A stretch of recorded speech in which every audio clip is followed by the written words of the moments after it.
and pursue their political careers. I hear you, Mr. Kaze, but let me stay with you. It looks like both of you are on the same side tonight. But at what point does changing parties become unethical or undemocratic? At one time, does it become undemocratic? Yes, and unethical. I do not know when political parties become, changing political parties become undemocratic. Not everyone may like it. Not everybody may see it as a popular thing to do. But taking a cue from developed democracies, people change their political parties. When Obama was going to emerge, there were people who were serving under a Republican government that came out publicly and said, on this count, we are going to support the Democrats. There was nothing undemocratic. There was nothing illegal. Right. There was nothing unpopular. There was nothing wrong with that. So I do not know really what circumstances will warrant the defection of any member of parliament, governor, or any politician from one political party to another that will qualify to be undemocratic. Mr. Kaze, democracy is about people. Let me use you as an example. You were a member of the PDP, but you resigned, citing unabating victimization of you and your followers. I mean, what you said was that you were tormented, you were ostracized and subjected to all manner of character mutilations. After you suggested that the 2015 governorship ticket should be zoned to the Plateau South. Now, why didn't you move to another party since then? Or have you moved to another party? Oh, good. I appreciate this question very immensely because it provides me a platform to explain myself on a larger scale. There are two basic reasons that made me leave. In my statement of leaving PDP, I stated my reasons clearly. And it started in 2015 when I took a position saying that I believe that it was proper, I believe it was democratic, I believe it was popular, that governorship, having spent 8 years in Plateau North, should go to Plateau South, as is required by the constitution of the PDP and, in fact, the constitution of the country. The constitution of the country has this provision that government shall be administered in a manner that commands the loyalty of all sections of the country and gives a sense of national belonging to every part. So when we took governance on Plateau North, when we had governor in Plateau North for 8 years, and those in power felt that it should remain in Plateau North for another 8 years, I felt no, as far as PDP constitution is concerned, zoning should take prominence. And I advocated for Plateau South. On the basis of that, I was victimized, I was demonized, my character was mutilated.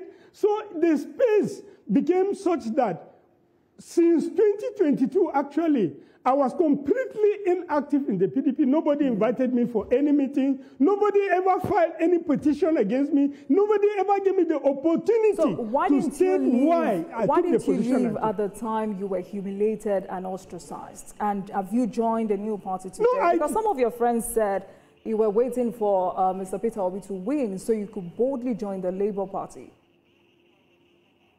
Yeah, I work for Peter Obi because I believe, like I told you, I'm an advocate of zoning. I believe that Buhari, having spent 8 years in office, it was only fair for a Southerner to take position as president of the Federal Republic of Nigeria. And I felt more appropriately the Southeast. So I supported Peter Obi, but Providence and then the country decided that President Bola Ahmed Tinubu should be. And religion, sense, and the law requires that I accept that. But more than that, you know, President Bola Ahmed Tinubu took certain steps that impressed me personally.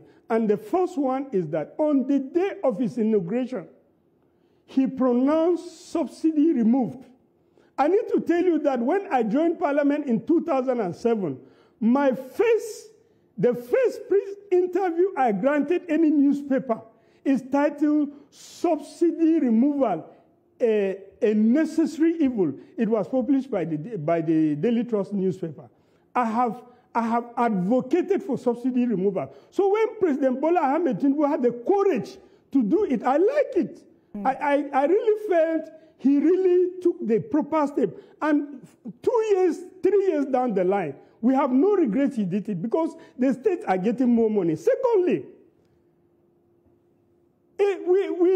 one of the things that dissuaded me from working for the APC in 2023 was this much complaint about Muslim ticket. I was frightened. I'm from a minority ethnic group in the Middle Belt. I was frightened. But immediately President Tinubu came in. Unlike what we saw previously, he made a fellow Middle Belter, Lieutenant General Gideon Musa, to be the Chief of Defense Staff. He was as if saying, look, your people are being killed, and the best person to provide protection is a victim of the killings. I felt touched. I felt that, after all, this Muslim ticket, led by President Tinubu, was providing fairness to everybody. So I felt interested, totally. If you check the exchange rate, it was going bad, really. They took it from Goodluck Jonathan, less than 1,000 naira. But by the time President Buhari left, it was almost hitting 1,800. Since President Bola Ahmed Tinubu came, I know it has not